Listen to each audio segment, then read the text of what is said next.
హన్మకొండ జిల్లా భీమదేవరపల్లి మండలం ముల్కనూరు వాసులు వరుస దొంగతనాలతో హడలెత్తిపోతున్నారు. ఎవరో వస్తారు ఏదో చేస్తారని చూడకుండా చోరీల కట్టడికి స్థానికులే నడుం బిగించారు. మహిళలంతా భయంతో రాత్రంతా ముచ్చట్లతో ఉంటుండగా మగవాళ్లు మాత్రం కర్రలతో కాలనీ అంతా తిరుగుతూ గస్తీ కాస్తున్నారు. హిందీ మాట్లాడే కొందరు దుండగులు ఇళ్లలోకి చొరబడి బెదిరిస్తున్నారని బెంబేలెత్తిపోతున్నారు. మధ్యాహ్న వేళలో రెక్కీ చేసి తాళం వేసి ఉన్న ఇళ్లను లక్ష్యంగా చేసుకుని తాము కష్టపడి సంపాదించిన సొత్తును రాత్రివేళ చేతివాటం చూపిస్తున్నారని ఆందోళన వ్యక్తం చేస్తున్నారు. ఇప్పటికైనా పోలీసులు చొరవ తీసుకుని దొంగతనాలు కట్టడి చేయాలని కోరుతున్నారు.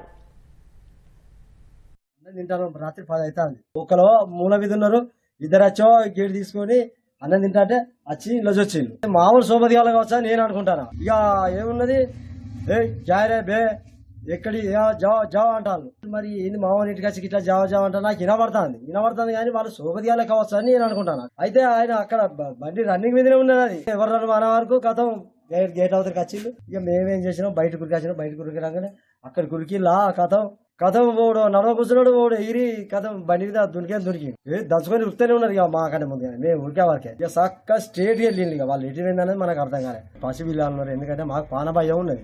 భయం అవుతుంది. ఆడవాళ్ళు ఇంటికాడ ఉండట్లే. వాళ్ళు తలుపులు తీసి ఉంటే కదా డైరెక్ట్ ఇంట్లోకే చూస్తారు. ఏముంటే అవి ఎత్తుకొని పోతారు. వాళ్ళు మేము వచ్చే వరకు దొరకకుండా తప్పించుకొని వెళ్తాం. 3 నెంబర్స్ వచ్చేళ్ళు. ఫస్ట్ ఇంట్లోకి డోర్ తీసుకొని నేను ఫుడ్ తింటున్నా.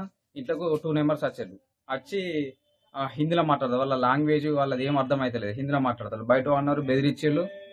ఏంద్రా ఎవరు కావాలని చెప్పి మేము బయట కష్టాలకు ఊరికి వెళ్ళిపోతున్నారు. మళ్ళీ 3 3 నెంబర్స్ స్ట్రైట్ వెళ్ళిపోయారు. వాళ్ళు దొంగలే.